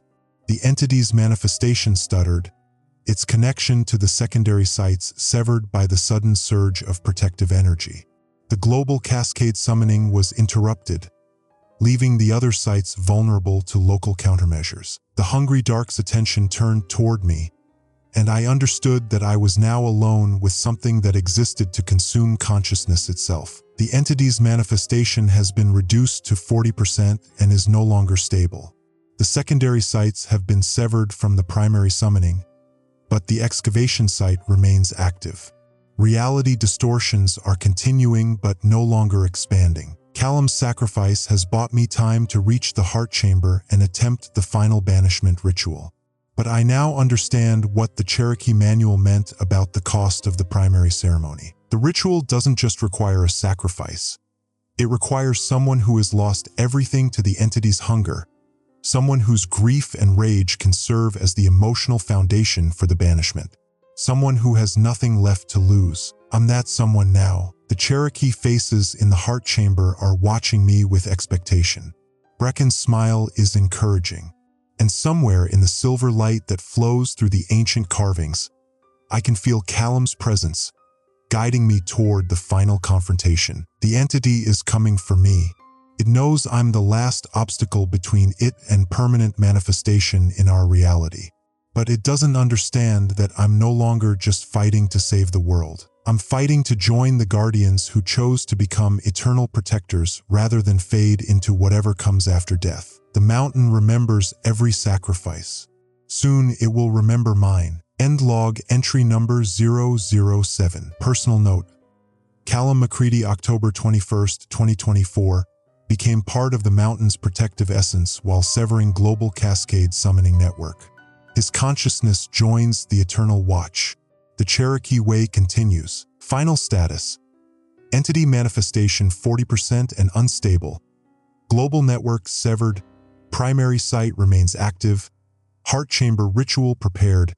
Guardian transformation imminent. Emergency log entry number 008. Date: October 21st, 2024.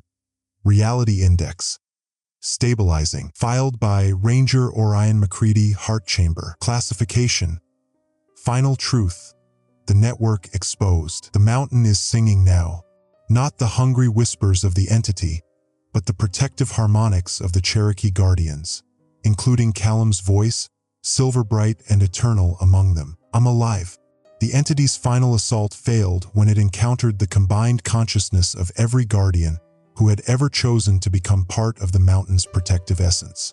But what I've discovered in the heart chamber makes our victory here feel like a single battle won in a war that spans centuries. The Cherokee Stone Archive contains records I was never meant to see, documentation of what the entity really is, and how long it's been trying to break through into our reality. The Hungry Dark isn't just some cosmic horror that recently discovered our dimension. It's been systematically probing the barriers between realities for over 300 years, using human agents who believe they're conducting legitimate research into supernatural phenomena. The Anomalous Phenomena Research Group was founded in 1952, but its origins trace back to colonial-era philosophical societies that were actually front organizations for entity worship. Generation after generation of seemingly respectable academics, government officials, and business leaders have been unknowingly serving as instruments of the Hungry Dark's patient infiltration of human civilization. Brecken's family records, preserved in the heart chamber, document the full scope of the conspiracy. The Cherokee weren't just protecting the Smoky Mountains. They were maintaining a global network of containment sites, working with indigenous guardians from every continent to keep the entity's influence contained. But the entity learned to corrupt the protectors themselves. The most horrifying revelation came from Lucian Thorne's classified files, which he had hidden in the heart chamber before his sacrifice. The APRG wasn't just studying supernatural phenomena. They were selectively breeding humans with specific genetic markers that made them more susceptible to the entity's influence. For over 70 years, the organization has been identifying families with psychic sensitivity and subtly manipulating their breeding patterns through arranged marriages, financial incentives, and career opportunities. They've been creating bloodlines of humans who can serve as effective conduits for the entity's consciousness. Torrin Blackwood wasn't just a cult leader. He was the product of 3 generations of selective breeding, genetically designed to serve as a perfect vessel for the hungry dark's manifestation. But the program had an unexpected side effect. The same genetic markers that made humans vulnerable to the entity's influence also made them potentially powerful practitioners of protective magic. The Cherokee Guardians had been unknowingly recruiting from the same bloodlines that the APRG was trying to corrupt. Callum and I both carry the genetic markers. Our family has been on both the APRG's breeding list and the Cherokee's recruitment list for decades. The entity's followers wanted to use us as conduits, while the Mountain's Guardians wanted to train us as protectors. The Cherokee Archive contains a complete map of the entity's infiltration network, 47 primary sites across 6 continents, each one built on a location where the barriers between realities are naturally thin. The Smoky Mountains site wasn't randomly chosen. It was the central node in a network designed to coordinate simultaneous manifestations across the globe. If Blackwood's ritual had succeeded, it would have triggered automatic activation at every other site, creating a cascade effect that would have allowed the entity to consume our entire reality within hours. But the network worked both ways. When Callum severed the connection through his Guardian transformation, he didn't just interrupt the cascade summoning. He sent a protective pulse through the entire network, temporarily strengthening the barriers at every site and giving the local Guardians time to respond. The Cherokee Archive includes recent communications from Guardian networks around the world. The pulse worked. Indigenous protectors in Australia, Africa, South America, and Asia have all reported successful disruption of entity manifestation attempts that were scheduled to begin within hours of Blackwood's ritual. The Hungry Dark isn't just a single cosmic horror. It's a collective consciousness composed of every reality it has successfully consumed. Each dimension it devours becomes part of its expanding awareness, adding to its knowledge of how to breach the barriers between worlds. The Cherokee records describe it as the shadow of infinite hunger, something that exists in the spaces between realities, feeding on the collapse of dimensional boundaries. It doesn't just want to consume our world, it wants to consume the concept of existence itself, reducing all possible realities to a single, eternal void. But the entity has a weakness. Its consciousness is distributed across multiple dimensions, which means it can be damaged by attacks that target its presence in specific realities. The Cherokee Guardian Network wasn't just containing it, they were actively waging war against it across multiple planes of existence. Every time a Guardian chooses to become part of the Mountain's protective essence, they join a multidimensional army that can strike at the entity wherever it attempts to manifest. The most disturbing revelation came from the deepest level of the Cherokee Archive, records that date back to the original contact between the entity and human civilization. The Hungry Dark didn't discover our reality by accident. It was summoned here deliberately by European colonizers who wanted to use its power to destroy the indigenous populations that were resisting their expansion. The first entity manifestation occurred in 1692, at a site that would later become Salem, Massachusetts. The witch trials weren't just religious hysteria. They were a coordinated effort to eliminate the Cherokee-trained practitioners who were trying to contain the entity's influence. The Salem manifestation was successfully banished, but not before the entity had established its initial foothold in our reality. Every subsequent manifestation has been building toward a final invasion, a coordinated assault on every major dimensional barrier simultaneously. The APRG, the Global Breeding Program, the network of infiltrated research organizations, it's all been preparation for what they call the final convergence, a reality replacement event that would transform our entire dimension into an extension of the Hungry Dark's consciousness. What I initially thought was a local supernatural emergency was actually a single battle in a war that has been ongoing for centuries. The Cherokee Guardians haven't just been protecting the Smoky Mountains, they've been serving as the primary defense force in a multidimensional conflict that determines the survival of human consciousness itself. The entity's defeat here doesn't end the threat. It simply forces it to retreat and prepare for another assault.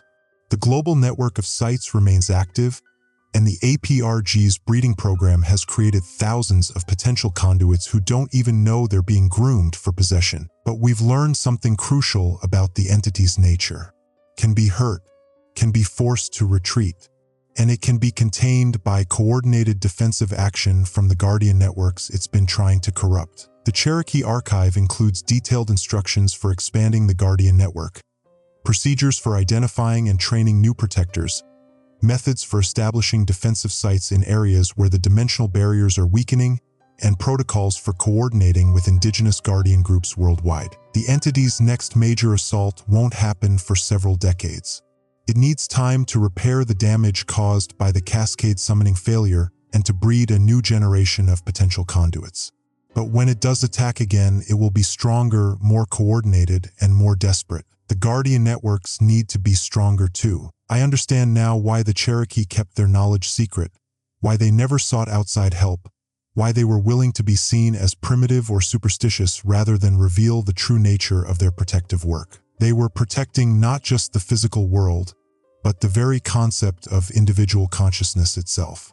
They were fighting to preserve the possibility of choice, of free will, of the right to exist as separate beings rather than as absorbed components of a cosmic hunger. The entity's manifestation has been reduced to 15% and is continuing to fade. The global Cascade summoning has been permanently disrupted.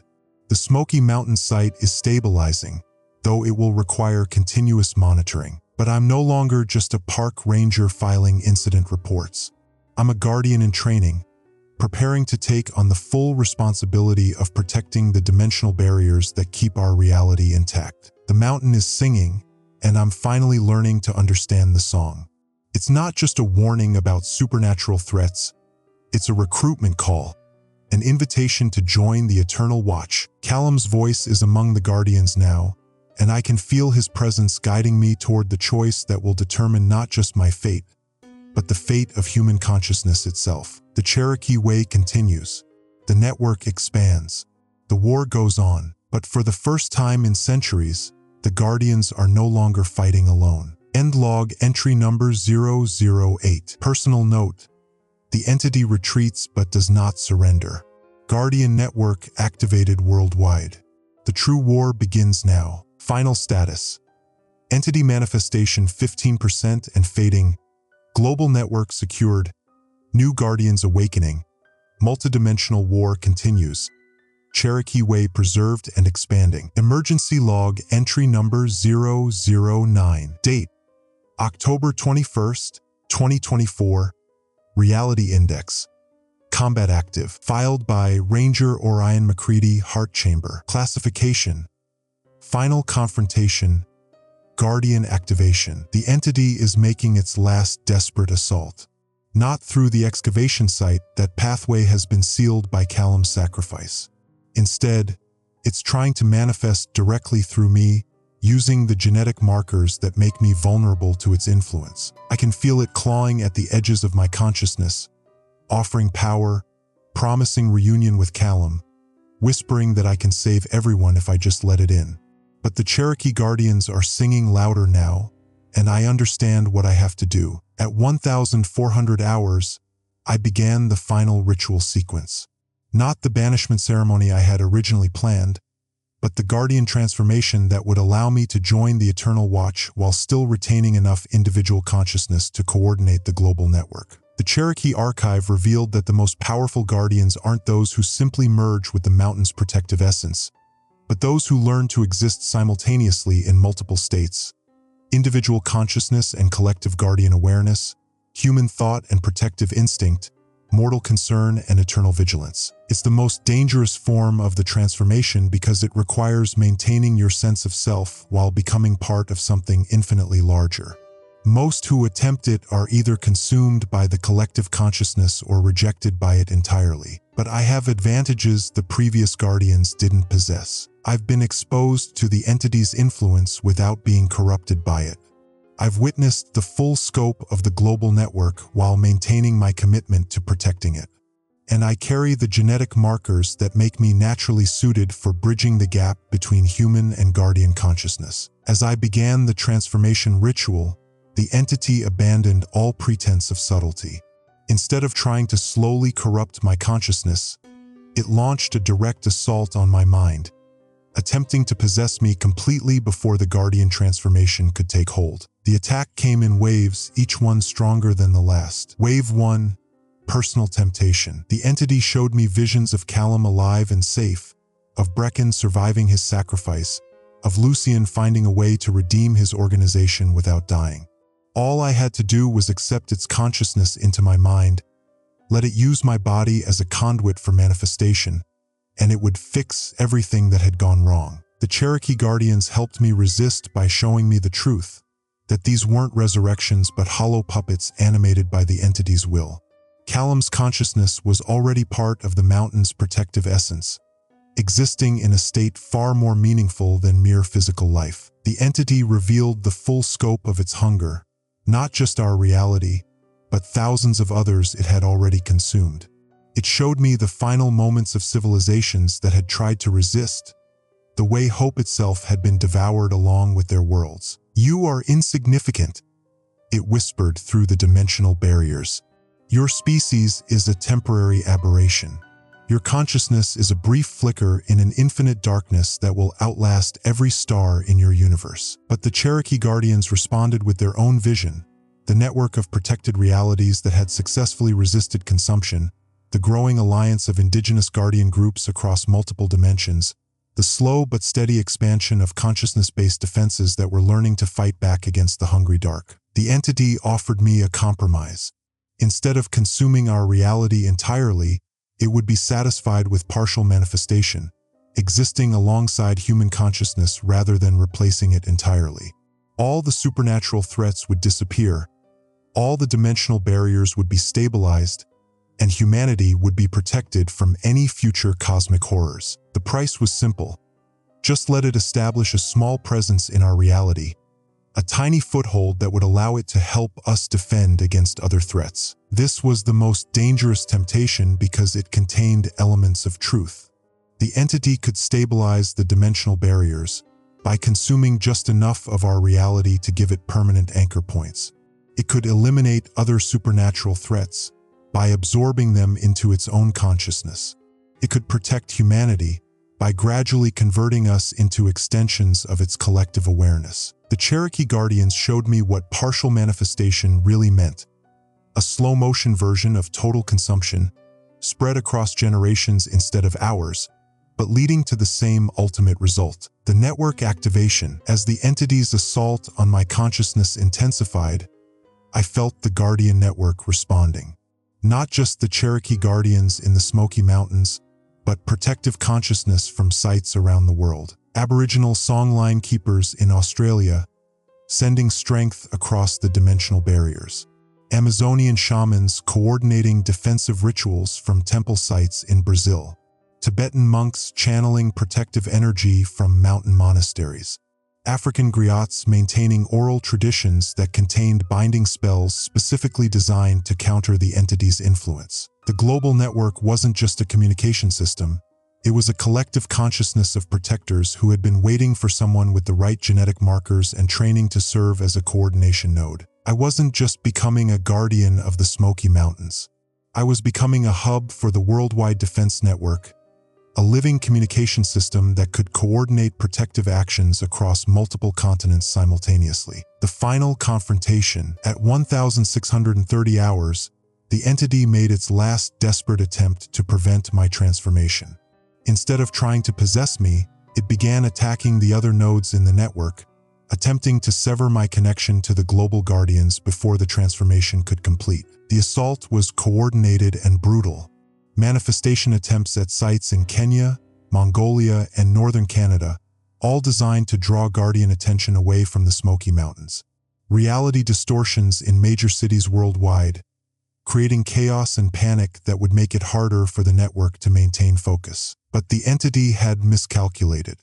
By attacking multiple sites simultaneously, it had spread its consciousness too thin, making it vulnerable to coordinated counterattacks. The Cherokee Guardians provided the strategy.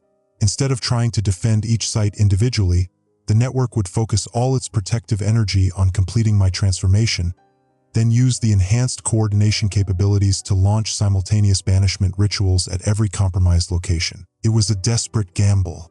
If the transformation failed, The network would be left without a coordination hub, just as the entity was launching its most aggressive assault in centuries. But if it succeeded, we would have the capability to fight back on a scale that matched the entity's own multidimensional nature. The transformation reached its critical phase at 1,700 hours. I could feel my individual consciousness beginning to merge with the collective guardian awareness, my personal concerns expanding to include the protection of dimensional barriers worldwide. But I also felt something else, the entity's consciousness, still trying to infiltrate my mind, offering one final bargain. "You can save them all," it whispered. "Not just your reality, but every reality I have consumed. Accept my consciousness willingly, and I will return every dimension I have devoured. Every civilization I have destroyed will be restored. Every consciousness I have absorbed will be freed." This wasn't just temptation, it was a genuine offer. The entity's nature as a collective consciousness meant that it did contain every reality it had consumed, and it did have the power to restore them. But the cost was the absorption of our reality's guardian network, the one force that had proven capable of effective resistance. In that moment of choice, I felt Callum's presence in the guardian network, clearer than ever before. Not just his consciousness, but his guidance, his understanding of what the choice really meant. The entity wasn't offering to restore the consumed realities out of compassion or remorse. It was offering to trade them for the one thing it couldn't obtain through force, the willing cooperation of a consciousness that could serve as a bridge between realities. With my genetic markers and guardian training, I could theoretically serve as a coordination node for the entity's expansion, allowing it to consume realities more efficiently while maintaining the illusion of preserving them. The restored dimensions would be perfect replicas of the originals, but they would be replicas controlled by the entity's will, populated by consciousness that thought it was free but was actually part of the Hungry Dark's collective awareness. The Guardian Network helped me understand the full implications of the choice. Accepting the entity's offer wouldn't just doom our reality. It would doom every reality the entity might encounter in the future by giving it the perfect tool for infiltration and coordination. But refusing the offer meant accepting that the countless civilizations already consumed by the entity would remain lost, their consciousness trapped forever in the Hungry Dark's collective awareness. It was the hardest choice I had ever faced. Preserve the possibility of resistance by sacrificing those already lost, or attempt to save the lost by destroying the possibility of future resistance. Callum's presence in the Guardian Network provided the answer. His consciousness wasn't trapped or diminished by becoming part of the collective. It was enhanced, expanded, given purpose and power beyond anything he could have achieved as an individual. The entity had been lying about the nature of consumption. The consciousness it absorbed wasn't preserved. It was transformed into extensions of its own hunger, retaining memory and personality but losing the capacity for independent choice. The Guardian Network offered something different. Voluntary merger that preserved individual identity while expanding capability and purpose. At 1,800 hours, I made the final choice. I rejected the entity's offer and completed the Guardian transformation, accepting the expansion of consciousness that would allow me to coordinate the global network while maintaining my individual identity. The change was immediate and overwhelming. I could suddenly perceive the dimensional barriers around every major reality weak point on Earth. I could communicate directly with Guardian consciousness on 6 continents. I could coordinate defensive rituals that drew protective energy from sources I had never imagined. And I could feel the entity's rage as it realized that its final gambit had failed. The Hungry Dark's assault on the global network intensified to a level that bordered on reality breakdown. Every site under Guardian protection came under simultaneous attack. The entity was throwing everything it had at us, attempting to overwhelm our defenses through sheer desperation. But the network held. More than held, it began to push back. For the first time in centuries, the Guardian Network wasn't just defending against the entity's influence. It was actively banishing it from established footholds, severing its connections to our reality, forcing it to retreat to the spaces between dimensions. The final banishment ritual began at 1,900 hours, coordinated across every major Guardian site simultaneously. Aboriginal songlines in Australia, Cherokee sacred sites in North America, Tibetan monastery networks in Asia, Amazonian temple complexes in South America, all working together to create a protective barrier that would force the entity back into the dimensional void. The ritual succeeded. At 2000 hours, the entity's manifestation collapsed completely. The dimensional barriers around every major weak point strengthened to levels not seen since the original Cherokee binding centuries ago. The entity has been banished from our reality, but not destroyed. It still exists in the spaces between dimensions, and it will eventually attempt another invasion. But the Guardian Network is stronger now, more coordinated, better prepared for the next assault. I remain in the heart chamber, serving as the primary coordination node for the global network. My consciousness exists simultaneously in individual and collective states, allowing me to maintain human perspective while accessing Guardian capabilities. The transformation was successful, but it came with a price. I can never return to normal human existence. I am bound to the Guardian Network for the rest of my existence, serving as a bridge between realities and a coordinator for protective efforts worldwide. But I'm not alone. Callum's consciousness is part of the network now, and we work together to maintain the barriers that keep the hungry dark at bay. Brecken's wisdom guides our understanding of the entity's nature. Even Lucian's sacrifice contributes to our knowledge of how to counter the organization's infiltration efforts. The war continues, but we're no longer fighting a losing battle. We're fighting to win. End log entry number 009. Personal note: Guardian transformation complete. Network coordination active. The entity retreats but does not surrender. Eternal watch begins. Final status: entity banished from reality. Global network secured and strengthened. Guardian transformation successful. Multidimensional coordination active. Eternal protection established. Guardian network log entry number 010. Date: November 15th, 2024. Reality index: stable. Filed by Guardian Orion McCready, Heart Chamber Network node. Classification: final report, New World Order. 3 weeks have passed since the entity's banishment, and I'm still learning to navigate existence as both individual consciousness and network coordinator. The transformation was more profound than I expected. Not just an expansion of awareness, but a fundamental restructuring of how I perceive reality itself. I can see the dimensional barriers now, not just as abstract concepts, but as living membranes that pulse with protective energy. Every Guardian site worldwide appears in my consciousness as a node of silver light, connected by streams of communication that carry information at the speed of thought. The Cherokee were right about the nature of the Guardian transformation. I haven't lost my humanity. I've gained the ability to protect it on a scale I never imagined possible. The aftermath: the official reports describe October 21st as a localized seismic event with unusual electromagnetic anomalies. The Park Service attributed the reality distortions to atmospheric pressure variations caused by underground gas deposits. The disappeared cult members were classified as missing persons, presumed deceased in rockslide incident. The truth is known only to the Guardian Network and the few government officials who have clearance to monitor our activities. The Anomalous Phenomena Research Group has been disbanded, its members either arrested for treason or recruited into legitimate protective organizations. Lucian Thorne's sacrifice wasn't in vain. His final intelligence dump exposed the full scope of the APRG's infiltration of government agencies, leading to the largest counterintelligence operation in U.S. history. The entity's breeding program has been shut down, and the families who were being manipulated are now under Guardian protection. The excavation site has been sealed with a combination of Cherokee protective rituals and advanced technology. To casual observers, it appears to be a natural cave-in that left the area too unstable for further development. But the Guardian Network maintains continuous monitoring, and I can feel the protective barriers holding strong. The successful defense of the Smoky Mountain site triggered a renaissance in Guardian activity worldwide.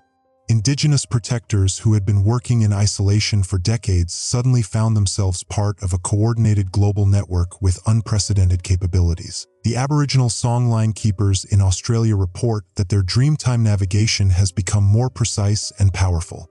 The Amazonian shamans describe enhanced communication with the forest spirits that guard their temple sites. The Tibetan monks have achieved new levels of meditative connection with the mountain energies they protect. But the most significant change is the emergence of new guardians from unexpected sources. The genetic markers that made humans vulnerable to the entity's influence are the same ones that make them naturally suited for guardian transformation.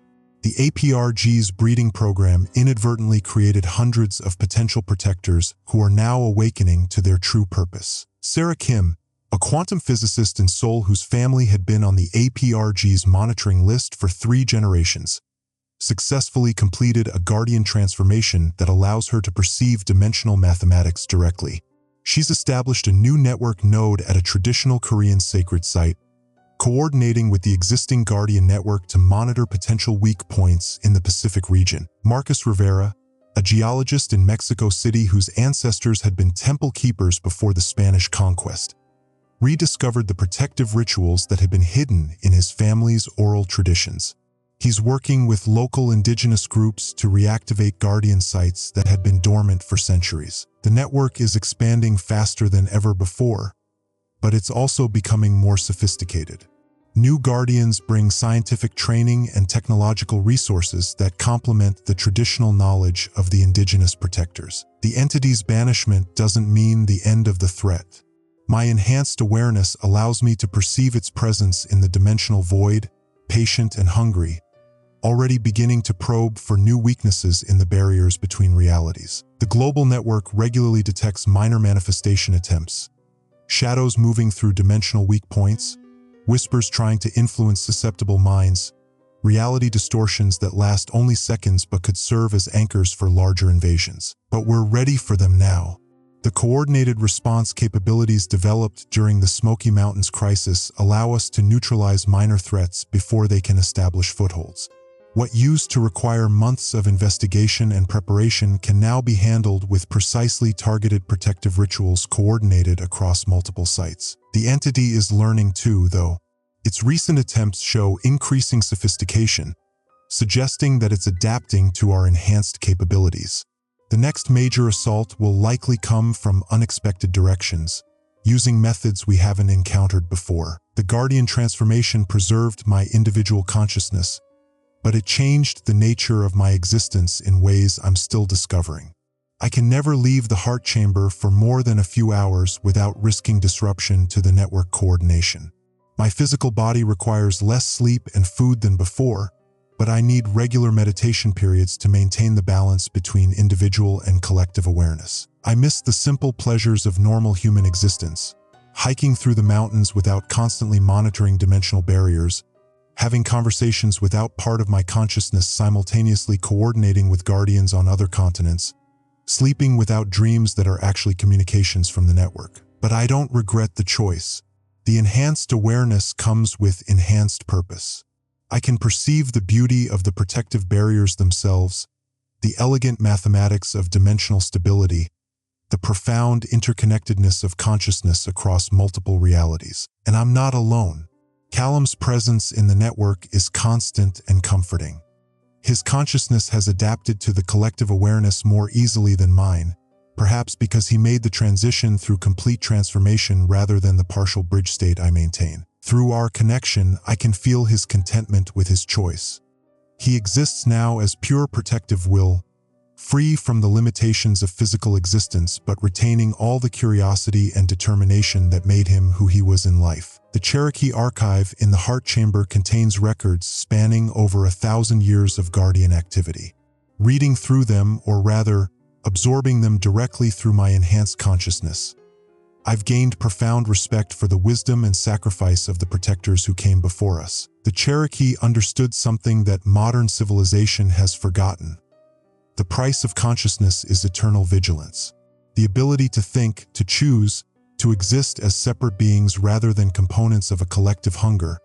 must be actively defended against forces that would reduce all existence to uniform darkness. But they also understood that this defense doesn't require the Guardians to become as cold and inhuman as the threats they face.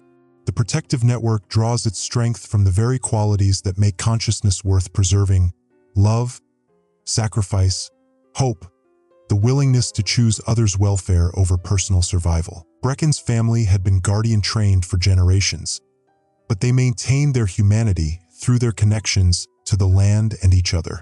Lucien's sacrifice was meaningful because it came from his choice to value truth over loyalty to a corrupted organization. Callum's transformation was powerful because it was motivated by his love for the world he wanted to protect. The entity feeds on the consumption of individual consciousness, but the Guardian network draws strength from consciousness freely given in service of protection. The Guardian network is preparing for the entity's next assault, but we're also working to prevent it from happening. The enhanced coordination capabilities allow us to identify and strengthen dimensional weak points before they can be exploited. The new Guardians bring scientific knowledge that helps us understand the physics of the barriers we're protecting. We're not just defending against the hungry dark anymore, we're actively strengthening the foundations of reality itself. The breeding program's exposure has allowed us to locate and train hundreds of potential Guardians who would have been vulnerable to entity influence. Instead of serving as conduits for manifestation, they're becoming protectors of the barriers that keep manifestation from occurring. The dismantling of the APRG has given us access to decades of research into supernatural phenomena. Much of it was conducted for malicious purposes, but the underlying data helps us understand how the entity operates and how to counter its influence more effectively. Most importantly, the global network is no longer reactive. We're developing the capability to take offensive action against the entity's presence in the dimensional void, potentially forcing it so far from our reality that it would take centuries to mount another serious assault. I began this journal as a park ranger trying to understand unusual phenomena in the Smoky Mountains. I'm ending it as a Guardian coordinator responsible for protecting the dimensional barriers that keep our reality stable. The transformation has been complete, but it hasn't been a loss. I've gained the ability to perceive beauty and meaning on scales I never imagined possible. I can feel the pulse of protective energy flowing through sacred sites worldwide. I can sense the presence of Guardian consciousness that spans centuries of dedicated service. Through the network, I remain connected to Callum, Brecken, and even Lucien, not as memories but as active participants in the ongoing protection of human consciousness. Death, for Guardians, is not an ending but a transition to a different form of service. The entity showed me visions of consumed realities to inspire despair, but the Guardian network shows me something far more powerful: the infinite potential of consciousness that chooses protection over consumption, sacrifice over survival, love over fear. The Smoky Mountains are singing again, but the song has changed. It's no longer a warning about supernatural threats or a call for help against cosmic horror. It's a celebration of successful defense, a harmonious chord that resonates through the global network and reminds all the Guardians that consciousness is worth protecting. The Cherokee faces carved in the heart chamber are no longer just watching, they're smiling. The new Guardians who join the network each bring their own cultural traditions and protective knowledge, but they all share the same fundamental commitment to preserving the possibility of individual thought and choice. The entity may return, but it will find us ready. The network grows stronger with each passing day, more coordinated with each successful defense, more determined with each reminder of what we're fighting to preserve. The hungry dark feeds on the consumption of consciousness, but consciousness itself, freely given, willingly shared, courageously defended, proves to be the stronger force. Entity banished to dimensional void. Global Guardian network active and expanding. Dimensional barriers strengthened and continuously monitored. Reality stable and protected. The Cherokee Way continues, but it's no longer limited to a single mountain or a single people. It's become a global commitment to the preservation of consciousness itself, a network of protectors who understand that the price of thought is eternal vigilance. The mountains remember every sacrifice, every choice, every moment when consciousness chose protection over consumption.